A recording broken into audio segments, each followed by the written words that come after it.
I'm really happy with tonight's performance. I thought we did a really good job of fighting through adversity. I thought the first quarter, right, we had foul trouble and we had different lineups in, so I thought everybody really stepped up. The bench stepped up. It was nice to just see a complete team out there doing what we needed to do. And then obviously we had a good defensive effort.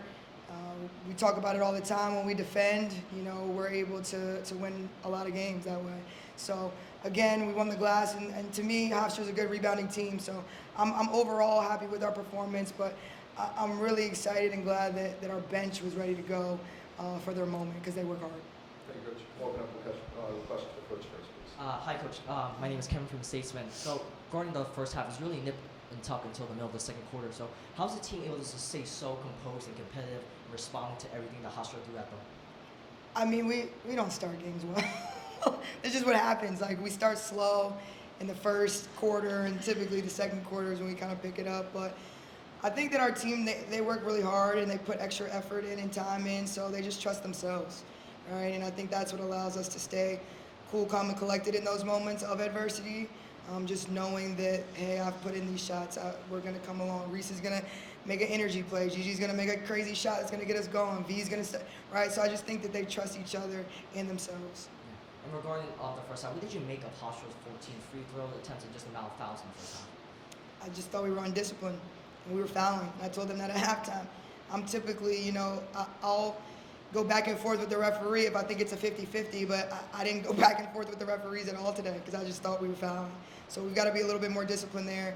I mean, obviously we put them to the line 26 times. They made 16 points off of that.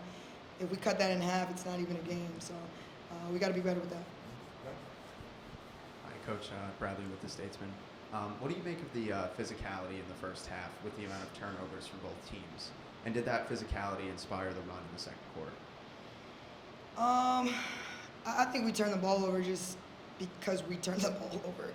I think there was a lot of unforced turnovers that we've got to continue to get better with. The way that we run our offense is a lot of different people handle the basketball, and I think that there's an advantage to that, right?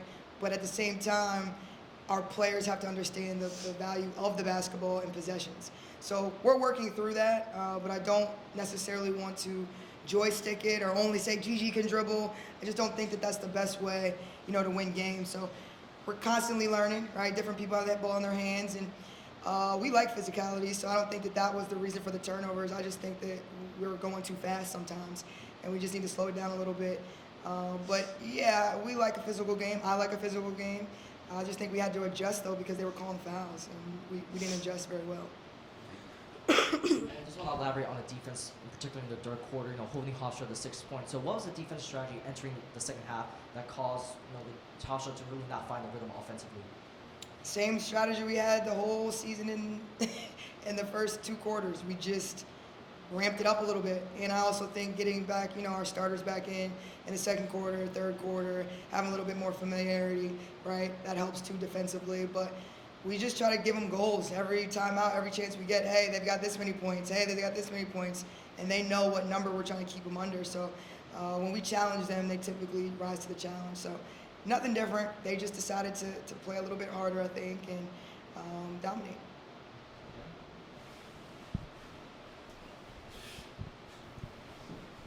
Wow. Yes. Congrats on the win, you guys.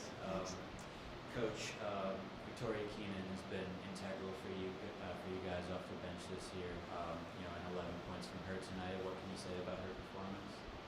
She's our spark plug. I mean, she's very well much a starter, in my opinion, right? But we bring her off the bench just because she provides that spark that we need.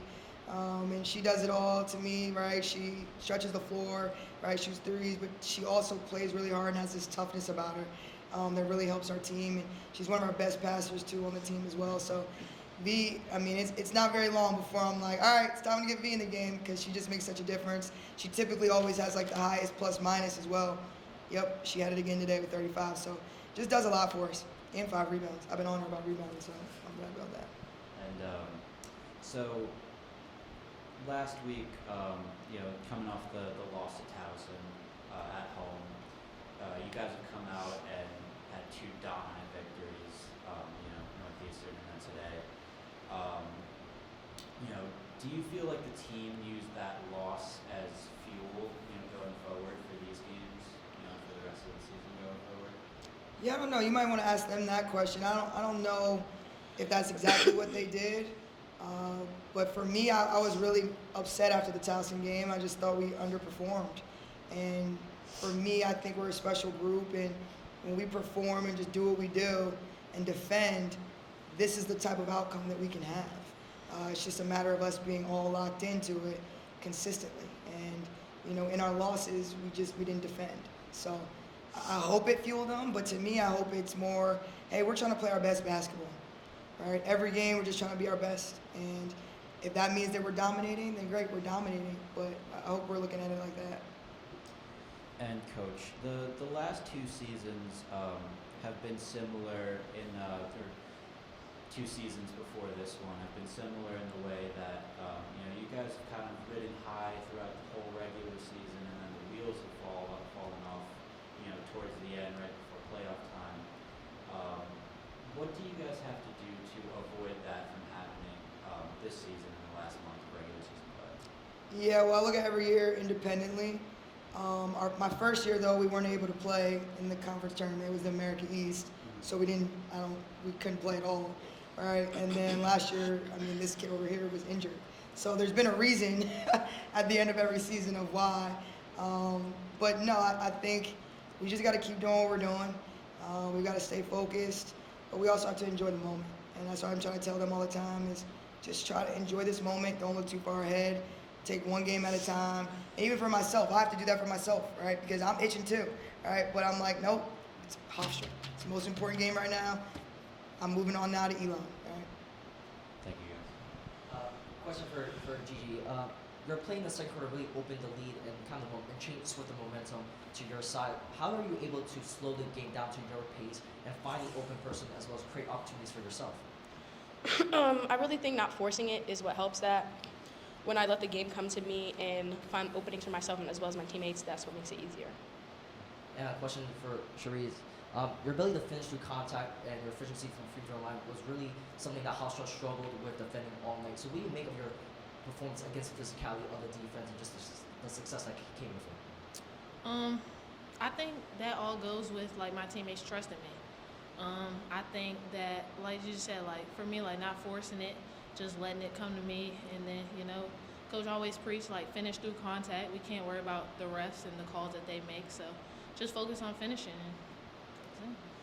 Yeah, and this is my final question for the both of you. We harp on the mindset defense all season long. So what did you make of the perimeter defense and the defense in the field that kind of held Hofstra to such a measly performance that's not expected from them throughout the season?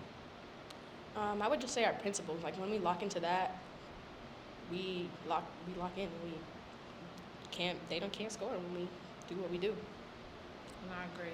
We just rely on our principles. Coach talks about that all the time, especially in practice. And when we do that, we put ourselves in a great position to win. I thank you ladies so much for your time. Thank you.